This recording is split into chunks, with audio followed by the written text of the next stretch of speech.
Hi, everyone. Welcome to Both Sides of the Story. I'm your host, Alan Janae from CBS 4. Thank you for joining us this evening. Our special high school debate series returns for a special fall election season tournament. And we've expanded the tournament to include even more high schools from throughout Colorado.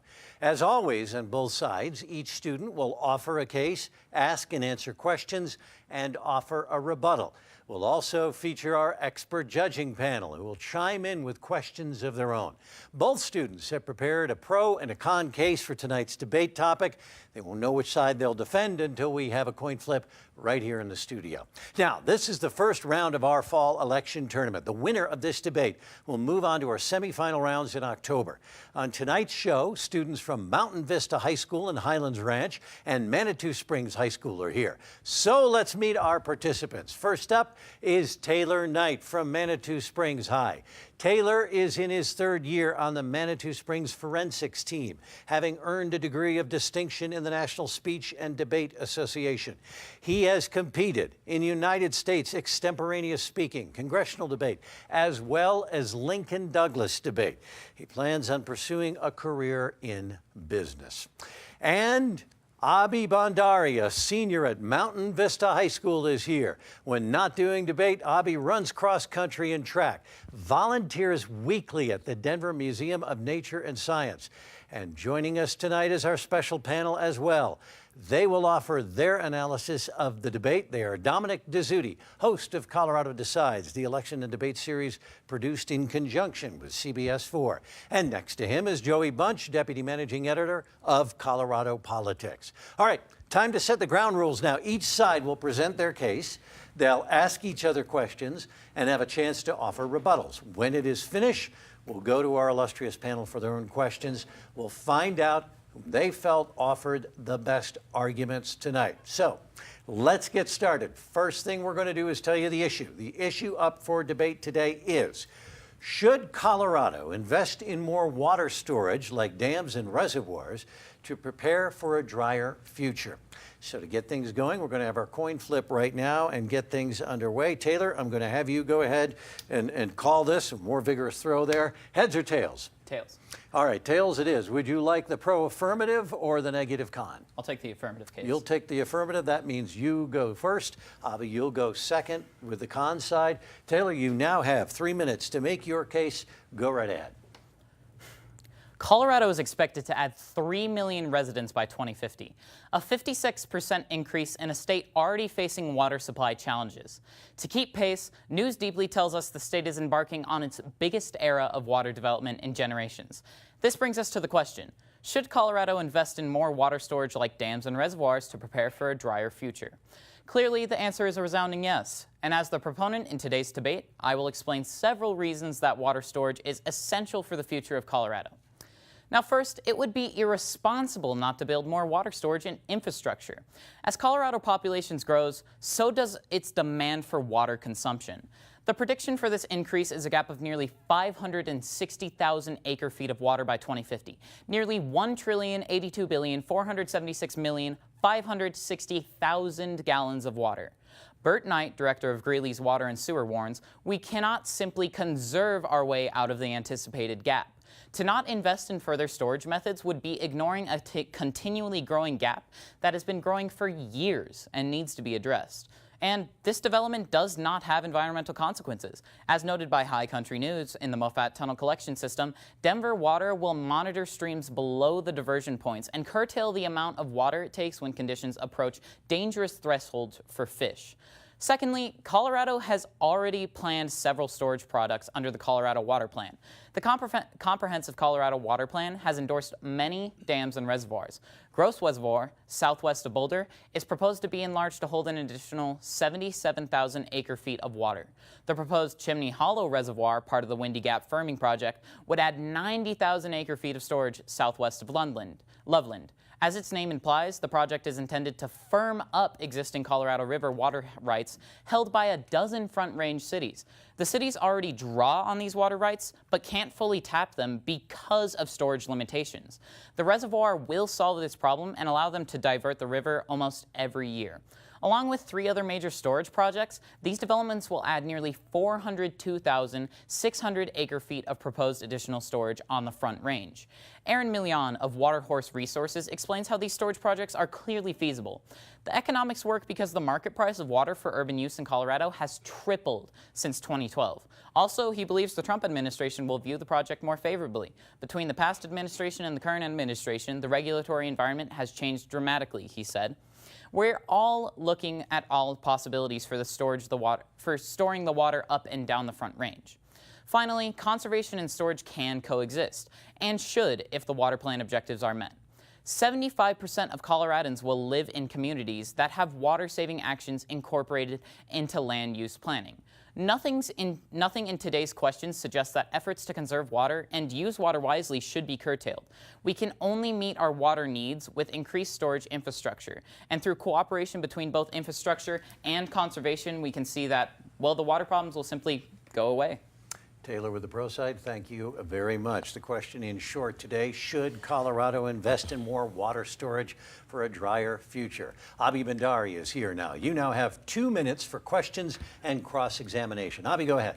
So in your third argument, you talk about how conservation and infrastructure can coexist, right? So wouldn't it be preferable if one of those options is better to just go for that option instead? Well, yes, and the main argument in this point is that really storage is a much better option, because with storage comes a more or less outlook for the future. With conservation, we can consider that we will be conserving now, but population is going to grow and need more water anyways. So by storing more water, we ensure that we can pursue and keep those higher population levels in the future. Wait, but you're talking about how conservation is not really meant for the future, right? But if we continually invest in conservation efforts, doesn't that mean that A, we're going to be having water be used more effectively in the future, and B, we're just going to have more water overall because now that water is being used more effectively? So I don't see how, like, when you're talking about how conservation isn't really a method for the future, isn't conservation like another way to tackle Colorado's water issue in the future? Well, while I can totally agree that yes, conservation will be a way to tackle some of the issues and be able to reserve more water, I don't believe that conservation can totally make up the entire, 560,000 acre-feet gap that we are enveloping, and that conservation cannot completely, really envelop all of that and be able to take control of all of it. Okay, but right there you just said, I don't believe that. So the fact that you don't believe that doesn't necessarily make it true, right? So what evidence do you have that says that conservation will not fill that gap by the time we need it? Well, I don't have any specific evidence that says it will not fill that gap, but I'm saying that along with that, storage is a more viable option because it is able to fill the gap and keep the gap rather than just conserving. Certain individual is not going just to give up his rights to water his lawn because he wants to save water. Yes, individuals are looking out for the future, but they are going to want to water their lawn. They're going to want to have a better lawn than their neighbor naturally. Abi, thank you very much. That's your 2 minutes for cross. Now it is time to hear your case. So you have now 3 minutes to state your case. The floor is all yours. I negate today's resolution. Colorado should not invest in more water storage like dams and reservoirs to prepare for a drier future. My first argument is that water storage systems like dams and reservoirs are environmentally devastating. Kevin Hinton of the Environmental Institute finds that the interconnected system of species in rivers are profoundly altered by dams and reservoirs as the cycles and rhythms of rivers are completely disrupted. Plant and animal populations are thrown all out of balance as invasive species move into disrupted ecologies and native species are displaced, reduced, and in some cases completely eradicated. Additionally, dams block vital nutrients from species downstream, often threatening countless animal and plant species. Not only are these consequences absolutely devastating in and of themselves, they also cause many negative impacts to citizens in Colorado, such as ravaging food sources for millions of people, leading us to my second argument, which is that water storage systems like dams and reservoirs cause many social issues.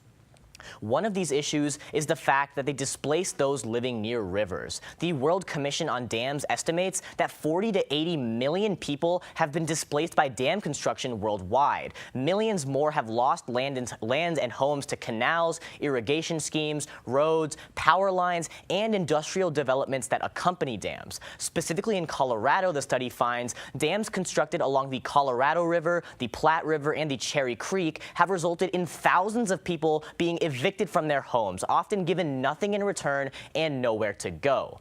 Clearly, the human cost of these dams is far too great to even consider them as a solution to our water crisis. A further health risk associated with dams and reservoirs, the International Rivers Foundation finds, is that the accumulation of toxins and bacteria can leach into accumulated waters and can be released downstream into the water supply used by people. Many in Colorado have lost access to clean water, food sources, and other natural resources in their dammed areas. The last social consequence of dams is their economic consequences. A report done by Oxford University finds that governments usually vastly overspend resources on dams, often plunging the communities around the area into poverty. Dams also take inordinately long periods of time to get built, making them ineffective at resolving urgent energy crises. This is especially important in today's debate, as we need to find a quick solution to our energy crisis. If we invest in dams and reservoirs, by the time that they are complete, it will be too late, which is why, rather than investing in water storage, Colorado should invest in conservation efforts. Duke University finds that rather than investing in water storage, investing in conservation efforts, such as cutting down on water usage and improving the efficiency with which we use water, is the most effective solution, as it alleviates a water shortage far easier than investing in infrastructure, and it avoids the harms that come along with investing in water infrastructure. Thank you.